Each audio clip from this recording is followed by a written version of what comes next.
میں آپ سے صاف کہنا چاہتا ہوں کہ یہ سارے کارنامے ایک طرف بڑی تفصیل کے ساتھ الحمدللہ گفتگو ہوئی ہے، اور مقالات میں اس سے زیادہ تفصیل سے اور تحقیق کے ساتھ وہ باتیں آپ کے سامنے آئی ہوں گی جو حضرات اس میں شریک ہوئے، کہ مسلمانوں نے اس ملک کو جو کچھ بھی دیا ہے وہ ایک حقیقت ہے، اور اس سے وہی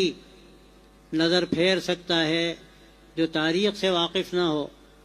یہ حقیقت کو سمجھنا نہ چاہتا ہو۔ یہ بات اپنی جگہ پر ہے کہ آج دو طرح کے لوگ ہیں،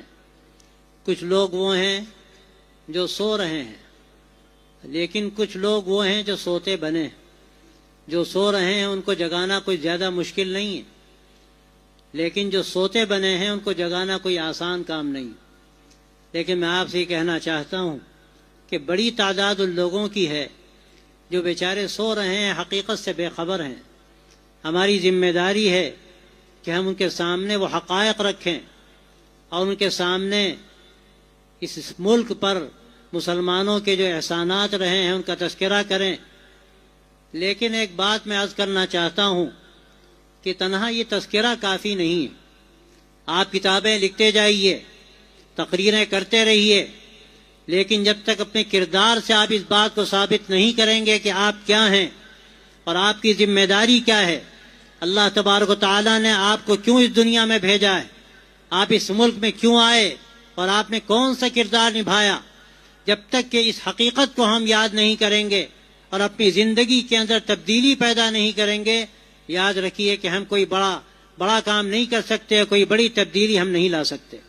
اس لیے میں آپ سے اس موقع سے فائدہ اٹھاتے ہوئے یاد کرنا چاہتا ہوں کہ اگر ہم یہاں سے یہ پیغام لے کر جائیں، یہ طے کر کے جائیں کہ جو مسلمانوں نے اس ملک کو دیا، آج دوبارہ ضرورت ہے کہ ہم اس ملک کو دوبارہ وہی اخلاق دیں، وہی کردار دیں، وہی جوہر دیں جو ہمارا اصل امتیاز رہا ہے۔ آپ تاریخ اٹھا کر دیکھیے، حضرت محمد ابن قاسم جب اس ملک میں آئے ایک فاتح کی حیثیت سے آئے، اور آپ جانتے ہیں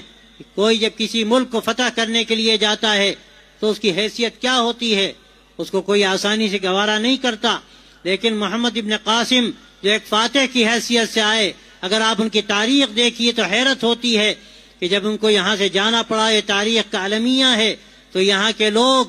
جب ان کو انہوں نے دیکھا کہ وہ اس ملک کو چھوڑ کر جا رہے ہیں، ان کے سامنے کھڑے ہو گئے، اور یہ لکھا ہے تاریخ میں کہ وہ ہاتھ جوڑنے لگے کہ آپ یہاں آئے ہیں تو آپ یہاں سے نہ جائیے، آپ کے آنے سے ہمیں انسانیت کا سبق ملا، ہمیں محبت ملی، ہمیں زندگی کا راستہ ملا، زندگی کا سلیقہ ملا۔ یہ کیا چیز تھی؟ یہ ان کا وہ جوہر تھا، اخلاق کا جوہر اور کردار کا جوہر، جس نے اثر ڈالا، یہاں کے لوگوں کو زندگی کا راستہ ملا۔ اور یہی وہ جوہر تھا، جب یہاں نظر آیا، یہاں ایک انقلاب نظر آیا، یہاں ایک زندگی نظر آئی، یہاں اخلاق کی جہاں گیری نظر آئی، اور لوگوں کو آپ محسوس کریں گے، اگر تاریخ کا مطالعہ کریں تو آپ کا اندازہ ہوگا کہ کس طرح لوگ دیوانہ وار ان پر ٹوٹے۔